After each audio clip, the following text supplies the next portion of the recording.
My parents had split up when I was younger. I lived with my mother, and that taught me a great deal because she wasn't as fiscally responsible or well learned in finances. A little secret for everybody out there: the infinite players can see through the finite players. We know what people are after. So again, if you're chasing money, I really would recommend that you start to become a student of life and learn how to live. Hello everyone and welcome to Momentum Finance channel. My name is Mo and today I'm excited to be joined by another amazing guest, one of our very own Blossom ambassadors, Ari. Ari, welcome to the show. Mo, it's an absolute pleasure to be here with you. It's a pleasure is all mine. Thank you so much for accepting my invite to join this show. For those folks that may not know you as well, Ari, why don't you introduce yourself a little bit better? Sure. So it's funny. I was just talking to you right before we started recording, and I said, usually I'm in your seat. So Yeah, the tables have certainly turned. 100%. Yeah. But I look back on my story and I'll tell it in some chapters. So, long story short, if you will, I come from, I want to say, a broken family in the terms of, my parents had split up when I was younger, and I lived with my mother, and that taught me a great deal because she wasn't as fiscally responsible or well learned in finances. And so naturally I gravitated towards trying my best to never be someone who was going to require a lot of attention and a lot of money. But I did say to myself that I know the lifestyle I want to live, so that's going to require money in and of itself. So start working. And I started doing everything you can think of when it comes to the average neighborhood kid, from waxing cars, walking dogs, pulling weeds. I even went as far as drawing pictures artistically and Wow. selling it to neighbors. I don't know how good those pictures were, but I'm sure you got some they talent in there. That's amazing. yeah, stick figures. The cute kid shows up at the door and has a stick figure picture for $20, and people bought it. And so I started saving a lot of money very quickly. And then I was always a worker, right? That work ethic never died. And I took that to the next level once I got into my older teenage years and started bussing tables and waiting tables, and then a pizza delivery boy, and on to college. And then I quickly, graduated early and got a job. And it was always, this zest for more. And my story, because of that chase for more, it has I think, a beautiful moment when I'm 22 years old, and I did very well in my early 20s, very, very well in sales. I was making as much money as ever, and I had more money than I knew what to do with, and I was as miserable as ever. Mm. And so I share that just to say, like, anybody out there who thinks this whole thing is about chasing money, good luck with that. And it's actually, this rat race that we're in, but at the end of the rat race, we're all still rats. So just be careful, like, what you're chasing, is a huge lesson and takeaway from when I look back in my past. And I never want anybody to chase money the way I chased it. Uh, I ended up, at 20, 22, 23, really just, I want to say, going back into my past, doing a lot of work on myself and cleaning things up. And with that came an entirely new outlook on life itself. With that came an entirely new outlook on money, a very healthy relationship with money. But during this time, it was, okay, with this healthier relationship with money, I understand that I need to invest it and let it grow. Mo, I got to be really honest with you. I was deathly afraid of losing money. I had a big money fear Yeah. because of my childhood. And so I knew I had to start investing. I was terribly afraid. And so I did the safest thing anybody can ever do, which is basically buy the entire market through a total stock market fund. Thanks and shout out to Vanguard. So I started off with a total market fund, and I invested about a lump sum. I think it was like around $20,000 to $22,000, Oh, wow. and I just Yeah. let it sit. Yeah. And input mistake number two, letting it sit there and not adding anything more, or just Right. thinking, that's going to really, turn into something overnight. A newsflash, it doesn't. You got to continue to add, fuel the fire, if you will. So I didn't pick back up until a handful of years later, actually. Mhm. And we can fast forward now to around mid 2020, when I was like, I really want to start investing. And Mhm. so what does that mean to be an investor? It means you're pretty active in the market. And for me at least, right? And so I jumped onto YouTube, of course, as many of us do, and I started reading a lot. I was already, I was big into psychology books, I was big into business books, but I was never reading just about money. So I took that 2020 very seriously to like really dive into the wealth and depth of money and learning about it and breathing it, and just my whole life was going to wrap around it. And I was on YouTube, and Andre Jick was the cat that I was watching on YouTube. And what Andre was big on at that point in time was dividend investing. And that sold me, Mo, from the moment I learned really about this strategy. And I loved the passive income idea about it. I loved the dividend paychecks that you'd get every month. But very quickly, about a year goes by, and I'm also starting a YouTube channel at this time because I wanted to show people how easy it is to actually hit $100,000. As long as, again, you got to fuel the fire, you got to keep at it, and you got to enjoy the ebbs and flows of the market. But I'm building this YouTube channel, I'm investing, I'm building up to $100,000. And I start to realize after listening to Bill Ackman say this, so it's not me, no credit to me here, it's Mr. Ackman. He said at any given time, there's only really a handful of like high quality stocks out there. And I was like, huh, he's got a point. Like, not every stock is exceptional. And my dividend portfolio at that time was like 40 holdings because Andre Jick style was like, oh, if it's a good company, just buy it, Let's go just pick it. keep Yeah. adding. So that's what I did. And I think a lot of people do that, which is okay, each to their own. But at that point, after listening to Bill Ackman share that, I couldn't get that. I couldn't unlearn that. Right. So I was like, I want to trim my portfolio down. I want to be leaner, but I want to be really, I mean, talk about foundational positions. Rock solid foundational positions is what I started to build my portfolio on. I ended up, where I am today. I'm about 7 stocks now, 2 ETFs in there, and I couldn't be happier with where I'm at. My portfolio just hit over, sorry about that, some sirens passing No by. worries.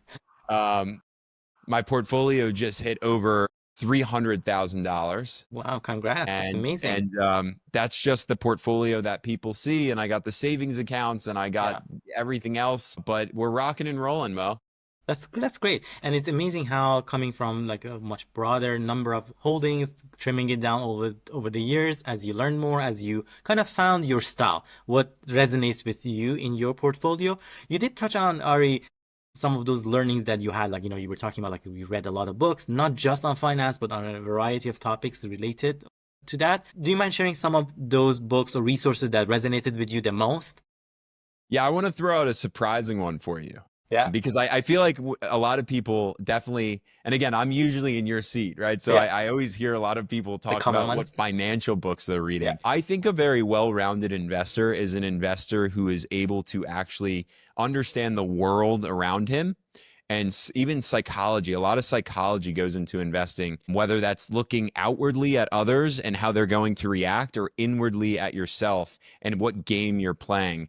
And so I think one of the most pivotal books that really was just a total game changer, not only as an investor, but as a human, was The Infinite Game. And this is a book that's all about basically how you're going to look at life. Like, how are you going to play this game of life? And you're either going to play a finite game or you're going to play an infinite game. And the vast majority of people are out there playing a finite game. Very few people, the one percenters, typically are playing the infinite game. And so I'm assuming a lot of people might be asking now, like, well, what are these two games and how do you play them? So really quickly, the infinite game, let me start with the finite game. The Yeah. finite game is all about keeping score.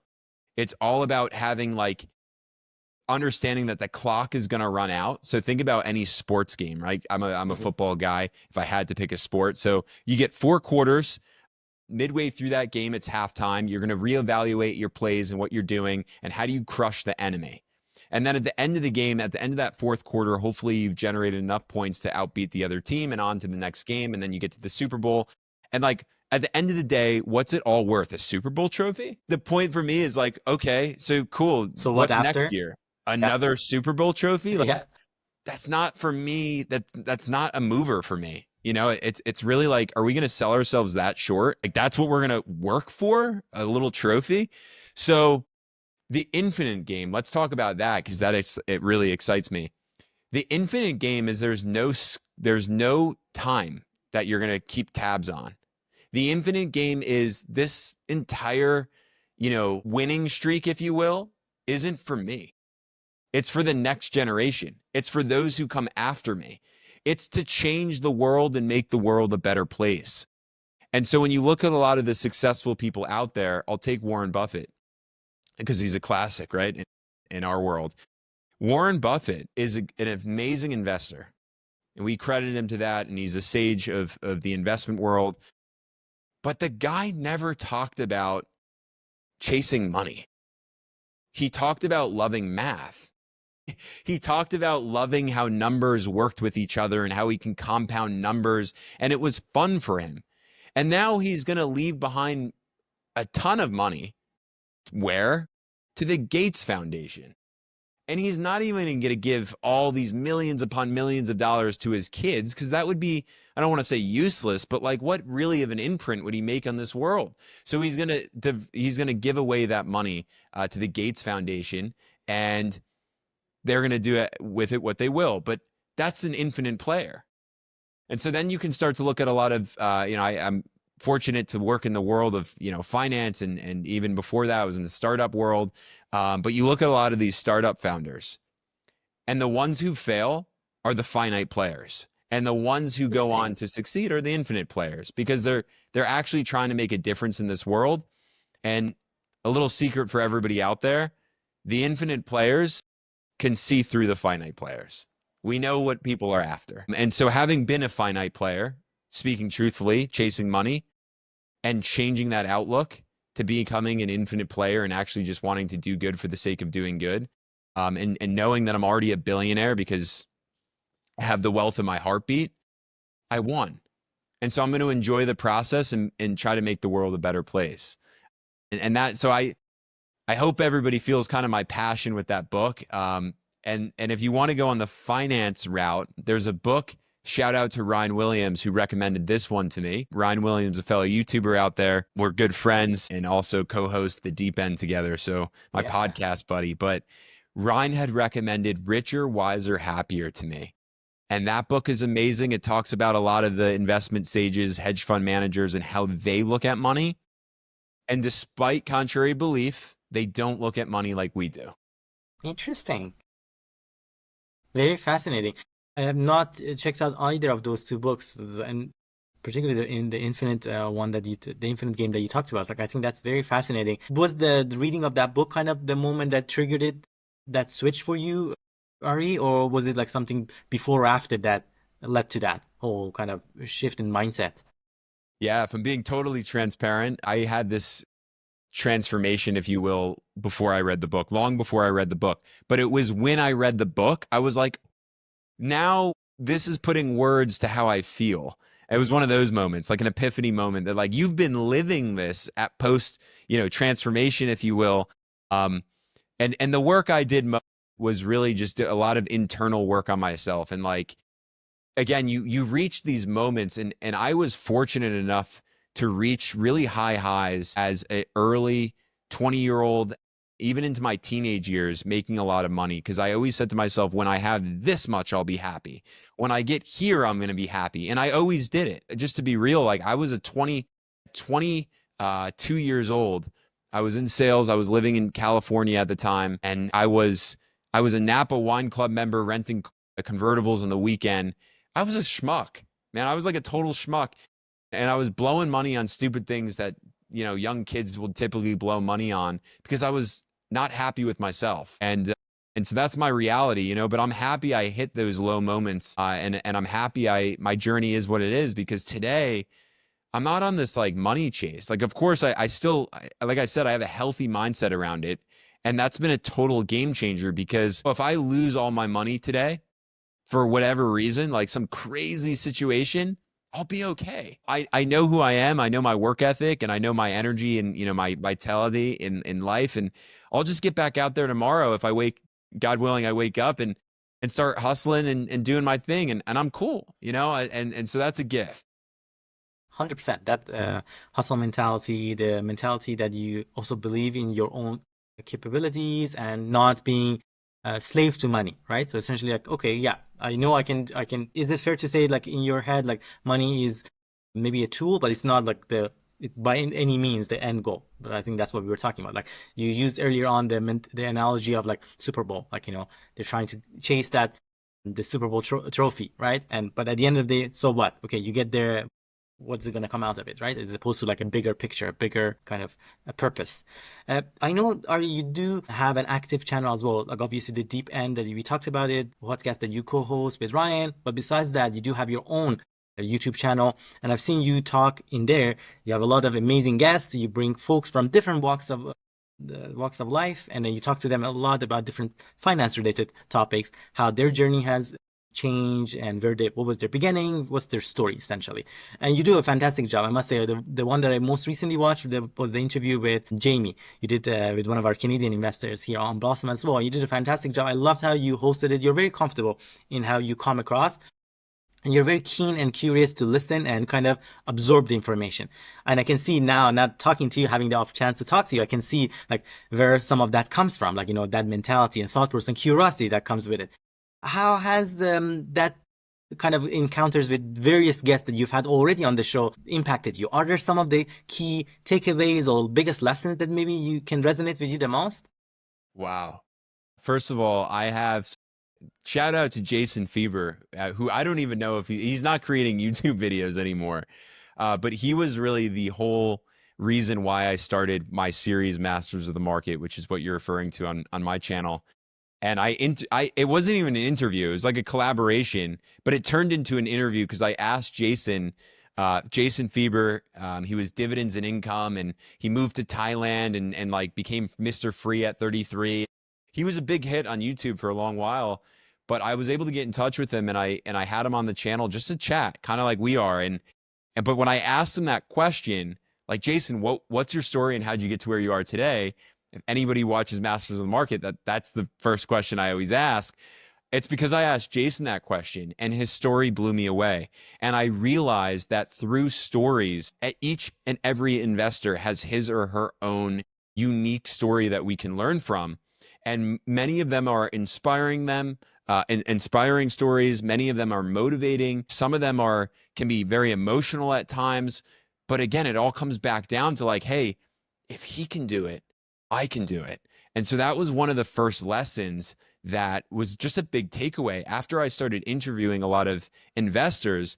And I was going after a lot of average Joes at first because that was kind of like it was like, I want to get all the average Joes who like made it, right? And that was a huge lesson that if they can do it, I can do it.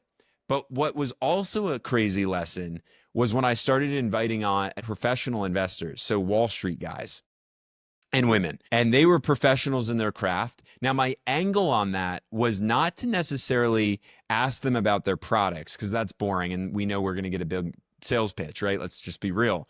I wanted to know how they got to where they got on Wall Street, and then moreover, their general thoughts about investing and how to invest. And that's been interesting because if you go to some of those videos, you can catch some of them out. Sometimes these guys will pop on and they'll talk about one product, and then I'll actually ask them, I'm like, but if you had $10,000, where would you invest it? And it's never in their products typically. There's very, very few of them who actually said that they would invest their personal money into their products of their company. So you got to watch out for that. That was a big kind of eye-opening moment. That's like, wow, we all should be much more careful with where we invest, especially if these professionals wouldn't invest their money in their products. And big takeaway number 3, which is I think my favorite.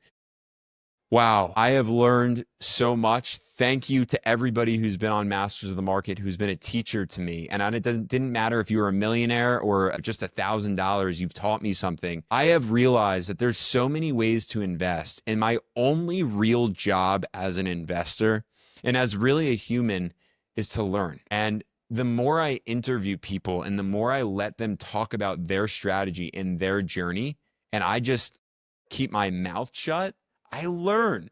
And so sometimes I get frustrated, if I'm being brutally honest, when I see comments of people who are like, This guy's not a dividend investor. So I stopped listening after 2 minutes. And I'm like, man, you just destroyed a wealth opportunity, right? Like you just destroyed, even though this person might be a day trader, his mindset, his psychology, his viewpoints, everything, how his framework in life, there's still a viable lesson there.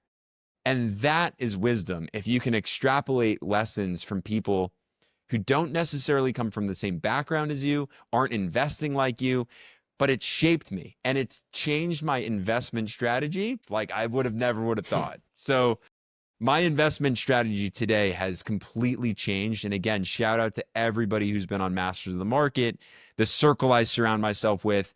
I'm a student of life. And the more I am able to just talk to all of you, the more I learn and the more I implement, and the faster my portfolio grows. And I wish that for everybody. We got two ears, one mouth. I know I'm doing a lot of talking now, but usually I'm in your seat. So this Yeah, is my time. no, this is your time.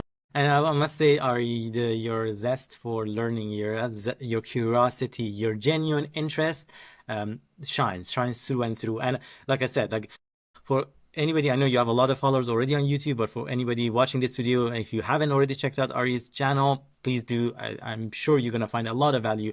Like Ari said, those discussions, there's something to be learned from each encounter that we've had. And a lot of times, folks that do come on the show, and almost every single time, because of the questions that you masterfully ask them, they're sharing their story. So there's something to be learned from the challenges they went through, how they overcome that, what was their strategy. We can always learn from others, not just from their successes, but also sometimes from their failures that they transparently share with us, and how it made them think, and how they reacted to it, and how they kind of picked up their failures and tried to kind of stand back up on their feet and essentially recover from it, learnings from it. I want to go back to one question related to the investing journey itself. As you know, on Blossom, we have a lot of users, and Blossom is like growing so rapidly, which is fantastic. We have well over 400,000 users on Blossom already, and I know that we both kind of advocate for that. We love the platform and the learning that comes with it. What is your take and thought process, Ari, for folks that are just getting started? They heard about, I must save and invest, but I don't know where to begin. What would you tell to them to do as a first step? Yeah, I'm gonna steal this line from Jeff Bezos, who stole it from the U.S. military. So I don't, it's not his, but he uses it in such an amazing way on a day to day, and I started to implement it a long while ago, and it's just been something that I can't. I was thinking about it this morning. To be honest with you, I got a dog, and we go for these long morning walks, like an hour and a half, and it just kept going through in my head. And so, what is this line? Slow is smooth and smooth is fast. And if anybody's watched my channel or heard me on different podcasts, I typically say, don't be in a rush to get rich by Tuesday, or stop trying to get rich by Tuesday. And it's the same type of mindset. If you are trying to move at warp speed to become a millionaire, first of all, take it from me, it's a road of misery. And even if you hit the million, you're going to be alone. And being alone is not fun. Life is a team sport. Enjoy the whole process. Enjoy the journey. Enjoy everything. So I want to go back to that as a strategy. Do not overlook the power of being methodical and building strategic positions. I know that I was there. I was there in 2020 when, the market falls and every stock is something that you can add to the shopping cart of your portfolio and buy and think you're walking away with a great deal. But again, it goes back to Bill Ackman saying, like, not every stock is a Grand Slam, type of hit to add to your portfolio. So what would I suggest? I would suggest that every investor who's new to investing, doesn't matter if you're lucky enough to have a custodial account and your mom and dad are helping you with the account and putting money in there for you, or if you're nearing retirement, build quality positions. And the best position that you can ever start to build from scratch is the S&P 500. It's sometimes it's really that simple. And while you're investing into the S&P 500, don't waste your money by taking chances. You can go to Vegas for that. Like, that's what Vegas or Atlantic City, you can go gamble there. But this is your money. And this is your opportunity. And so my recommendation is to build out a high quality position in something that you know is not going to lose money over the longer span of time. You can sit comfortably with that and then start to learn and start to watch and start to listen and read and just alter your entire environment to become an environment of numbers and finance. If you are still going to the store looking at a product as, I got a pen right here, right? As this, oh, it's just a pen. It's not just a pen. It's $2.50. And do I really need this pen? Or what is it about this pen that's really pulling me in? And why do I feel like I need to buy it right now? Because if you can start to look at life like that, and I'll give credit, I'm always giving credit to where it's due, right? My father would always ask me a question when I was a kid, when we would go to the store, which was, do you need that or do you want that? And I would hate that question because I wanted everything, right? I wanted to get rich by Tuesday. Everything belonged to me, right? And the reality was that question, understanding it really changed everything, because I'm wealthy today because I'm simple. I'm wealthy today because I don't need this pen. I can recognize that sometimes I want something, and that's okay to want something. The moment I feel I need something I don't actually need turns into a problem. And that's often the psychology of how people think when it comes to investing. I need this now. I need to be a millionaire tomorrow. And guess where all the foolish traps then come from? That moment when you decide that you need to be a millionaire by tomorrow, you start making foolish moves, you start betting way too big, and then you start losing. And then investing becomes not so fun, and it's miserable because you're losing.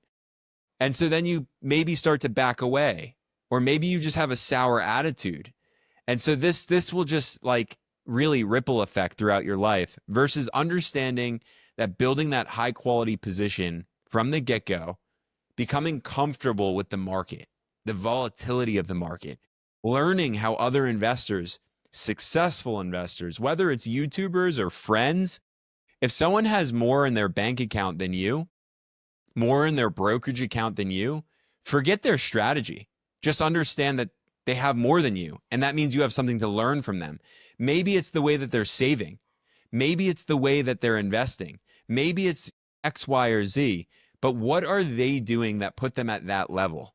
And just become a student of life until you gain real comfort and then understanding how to look at stocks. And for some people, that's just not going to be your thing ever.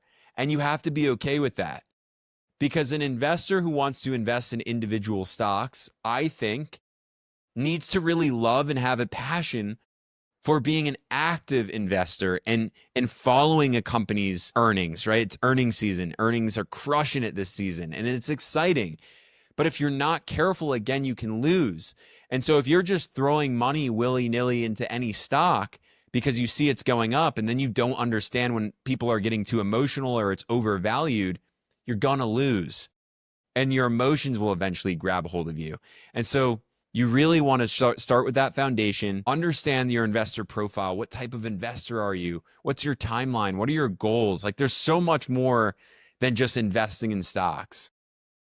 It definitely is super powerful, Ari, and appreciate all the wisdom that you're sharing with us. You did earlier on touch on a few of those famous investors like Bill Ackman,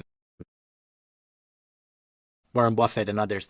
Who are, and maybe some of those are the ones, but who are the like a few investors or like thought leaders that you look up to, that have kind of influenced the way that you see world, the way that you see finances and money? If you can share some of those and maybe the why behind it, that would be fantastic to hear from you. Yeah, my biggest hero has always been my grandfather. And this is just one from the heart. But my grandfather taught me so many things. And one of those things was how to really understand money and use it to your advantage. My grandfather was a man, he survived the Holocaust. He didn't know English, but when he moved to America, he graduated top of his class, hardly speaking English in an engineering program at Virginia Tech while working full time and 3 kids. And just like, I feel like the world doesn't make men like this anymore. He knew 7 languages, engineer by trade, but started his own business, had 9 patents, even had a financial website at one point in time, which was That's so amazing. cool to realize that, like, my grandfather had this financial website and now I have this financial YouTube channel. That's And my amazing. grandfather created that website just to help other investors. And lo and behold, like, I started my YouTube channel because that's all I wanted to do is help other investors. So that's just something for my heart. Um, Back to my grandfather, it was his infinite game mentality that he actually had. He had passed away about a decade ago, but he left enough money for my for my grandmother, so she never had to worry, and everything was going to be covered. And for me, that's how I'm investing now. It's like, I want to build an empire, not for me. I don't really care, Mo, to be honest with you. I enjoy working, but I just want to make sure that my future wife and my future kids and my future grandkids get to live a life beyond their wildest dreams because of what I'm doing today. And so that outlook is important. It goes back to the goals of an investor, and why you're doing what you're doing. Having a very strong purpose and rationale, rhyme, and reason. And in the investment world today, I would easily say Bill Ackman. I love Bill Ackman's approach. He's kind of a carbon copy from Warren Buffett, but when it comes to Bill, he's so focused as an investor. Like, his portfolio has only ever been 10 or less. And that meant, I mean, you have to have a good set of, kahunas, if you will, to only have, as a hedge fund manager, just underneath 10 or below holdings, because that market gets choppy and you got to be able to sit comfortably. And sometimes those positions, are going to swing, and how are you going to handle that? And so I look at Bill Ackman as a true thought leader in the investment world. And again, he was the game changer for me when he made that statement that at any given time, there aren't 40, 50, 60 amazing, incredible, stocks out there. There's maybe one or two, tops 5. So if you can, this was key. He said, if you can handle going out there and just picking those handful, then you're in a good position. If you can't handle that, easily go towards an ETF or an index fund, mutual funds, these baskets that will help you. But why have 40 holdings of individual stocks? It's bonkers to me. That's amazing. Thanks for sharing that. One on a more personal side, and the other one as well on a more level that others can also resonate with and relate to. I've asked you quite a bit of questions, Ari, already. Is there one question or thought that maybe you wished I brought it up? And like, you're like, hey Mo, like, I wish you actually asked me this question, but you never did. I want to give you a chance now. You are a master in these type of interviews, so if the tables were to be flipped and you were to ask yourself a question, what question would you ask yourself? This is an awesome question. I might steal it for Masters of the Market, Mo. I'll give you credit. Don't worry. I think the one question I would ask myself is, are investors supposed to, and I ask a lot of people this, are investors supposed to go growth right away or into what we're now seeing today, high income products? And there's a lot of investors, especially on Blossom. I'm not afraid to get real right now and share my honest thoughts. So everybody be careful if you're, a diehard only income investor. But I think a lot of investors are doing themselves a misservice in not understanding their investor profile. Now, I do work on Wall Street, and I do know the game of Wall Street, and I love, being a part of Wall Street. And as long as you're running with the right folks in your circle, because there's a lot of sharks on Wall Street, I try to stay away from them, and I try to get with people who are centered individuals and who I feel have a good outlook on life. I'm just not one to sell my soul, but there's products out there that will get you chopped up. I mean, financially chopped up. And there are products out there that at least what we're seeing today. I mean, I can go on about like CMOs, right? Like collateralized debt and mortgage-backed securities. We go back to 2008 and talk about like how did all that unfold? It's because people got irresponsible.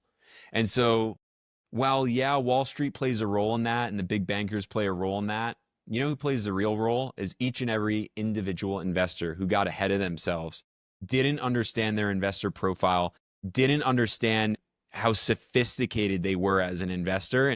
And I say sophistication as the Wall Street term to say, like, you know, you're not dumb if you don't understand derivatives. But what we're saying about sophistication is that it takes a higher level. It's just a more complex product. And so if you don't know what you're investing into, then perhaps it's not a product for you. And I think a lot of people are jumping into products because we're seeing cash flow from them.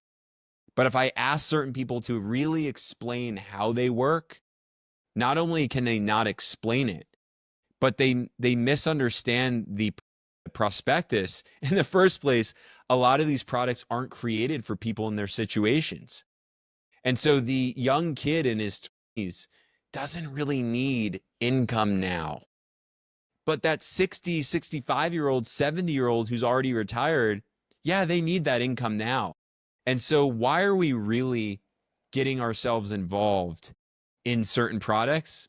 Is because we like, maybe it's not drugs per se, but I call them dopamine hits, right? Dividend dope. Like we like that.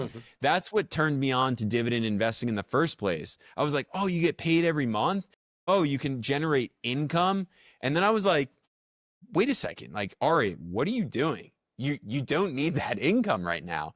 I still prefer to invest in dividend paying companies, but the yield on those dividend paying companies for me today are typically below 2%.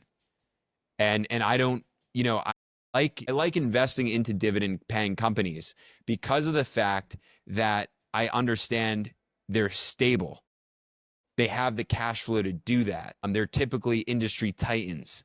However, I understand that if I'm investing in the companies that are paying a 3 to 5% dividend where I don't need that cash flow, I'm really setting myself up for failure.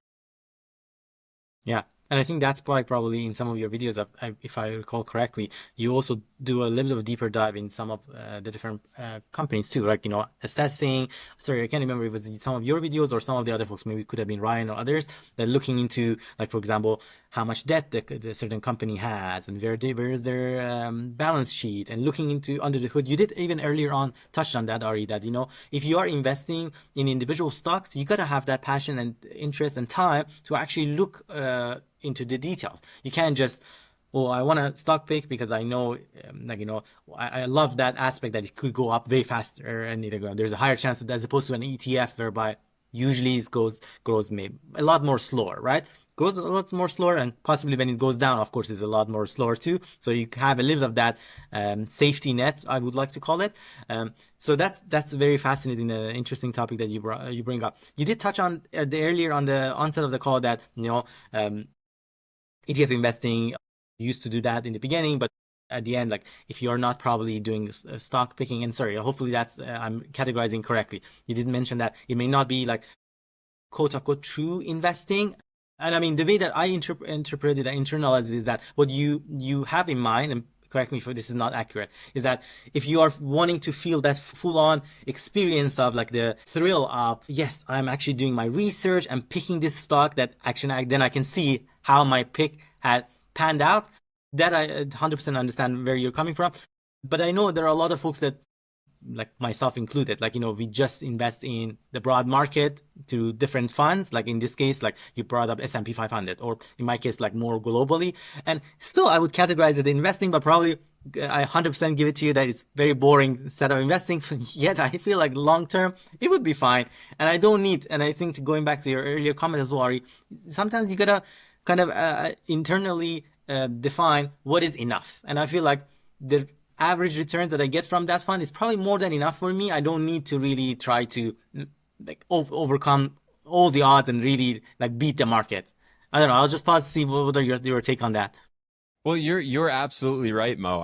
And you go back to, again, I like to talk about the 1% club all the time because we have a false perception on the 1% club.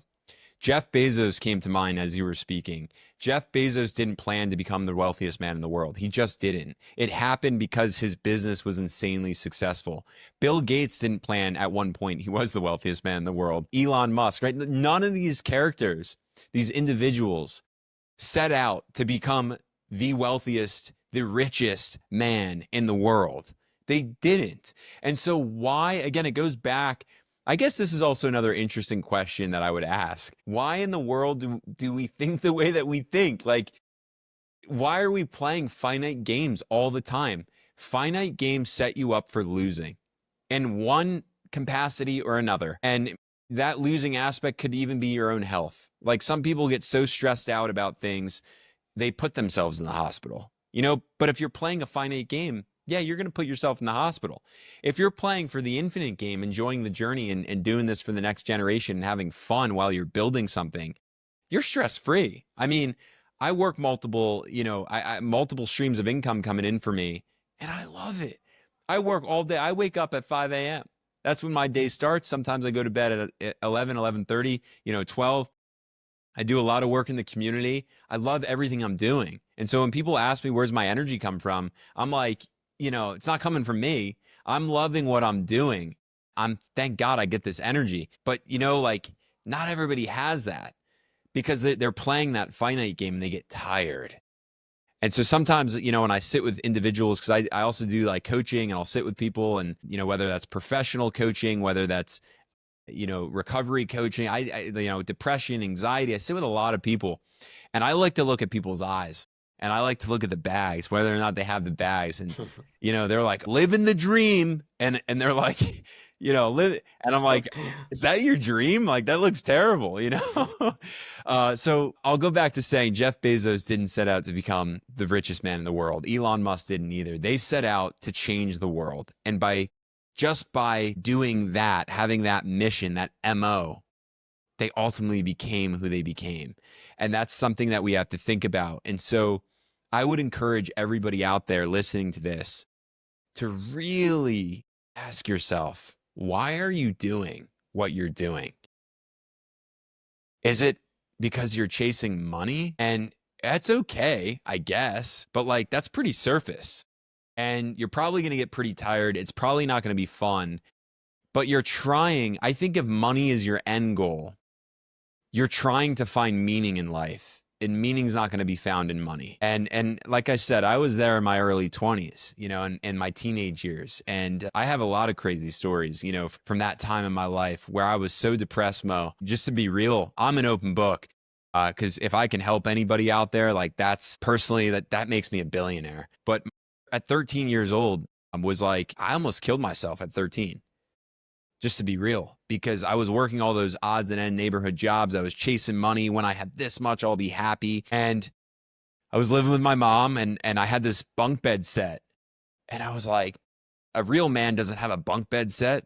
He's got a real bedroom set. I'm 13, So I go to my mom and I'm like, I want to buy a bedroom set. And she's like, I don't have the money. And I was like, no, I have it.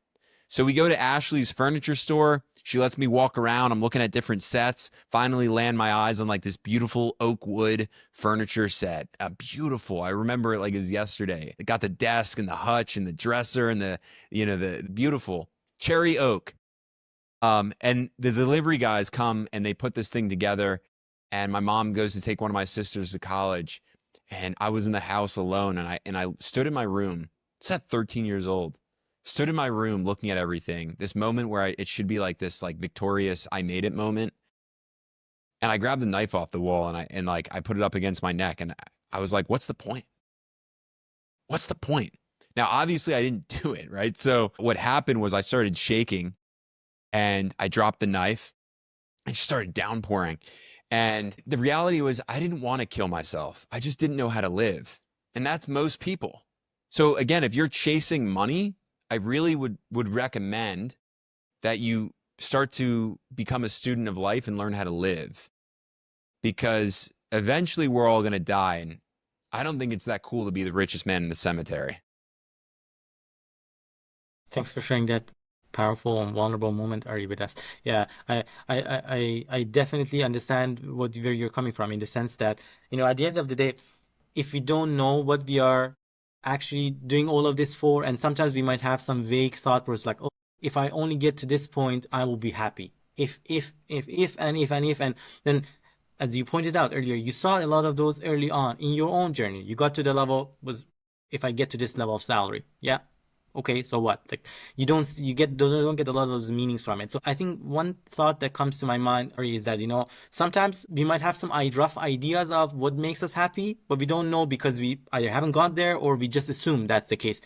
We should, to your point, think deep around what is the purpose of our life, and what is the legacy that we want to leave behind, not only when we pass on, but even throughout our life. How can we drive joy from our life, and sometimes try to even accomplish that through as we are living. It doesn't have to be like, imagine, for example, if somebody says, you know what, if I only have a lot of money, I would love to be able to go on a vacation that really allows me to learn because I'm curious to learn from different cultures. Well, you know what? Sometimes we understand that might be hard, but doesn't mean that you have to wait until you get to your 70s or 60s, then only do that. Like, and in the meantime, just because you want to live a frugal life so that you get to that finish line sooner. How do you know that you're going to actually be happy? So you probably have to kind of experience that along the way, and then you gauge, are those things that are meaningful to you? You did touch on, helping the community, like, through the different initiatives or through the coachings that you do. Like, those are some of the things that I suspect, like, as you saw that you're passionate about and you really enjoy that, you experience that, and you're like, yeah, this is something that, lights me up, right? I want to do more of this. So you try to kind of change and adjust your lifestyle accordingly to be able to do some of those things that are meaningful to you. But man, that's so powerful. So thank you so much for sharing your journey. I learned a lot more about your journey. I learned a lot more about, the lessons that you've learned along the way throughout the years as you've kind of done a lot of these interviews. So that's amazing. Absolutely. Look, these interviews, these chats, they're so powerful. And I want to shout out Blossom while I'm at it, because Blossom really is a beautiful community where we have today an opportunity to connect to like-minded individuals who are on their journey. I'm well connected to many, I call them Blossomites, but many Blossom community members, young and old, and people are asking me great questions. And then Ryan and I are jumping on the deep end together, and we get to have these lives where people are jumping in and asking questions, and I get emails and DMs, and I'm like, the more I'm able to give, the wealthier I get. And I'm talking about like the wealth of the heart. Like I said, I can lose everything tomorrow. And what am I going to do? Am I going to cry about it? No, I'm going to take everything I've learned. I'm going to get back on that horse, and I'm going to enjoy the ride. And it's always said that wealthy individuals, you take, again, like Jeff Bezos, Elon Musk, any of these guys, you take them, you strip them everything they own, they'll build it back, because they realize something way more important. It's never about the money. It was always about the mission. Wise words from a wise man. Thanks, Ari. Thank you so much for your time today. Thanks for sharing all your wisdom with us. I look forward to continuing to learn a lot more from other stories that you do share through your posts, through your interaction, conversation with other folks on Blossom, as well as through your channel on the deep end. Thank you, man. Mo, absolute pleasure. I just want to say, if anyone's not subscribed out there to Mo's channel, you got to get busy. Subscribe to the channel, Momentum Finance. We're building together. Mo, thank you so much. It's my pleasure. Thank you so much.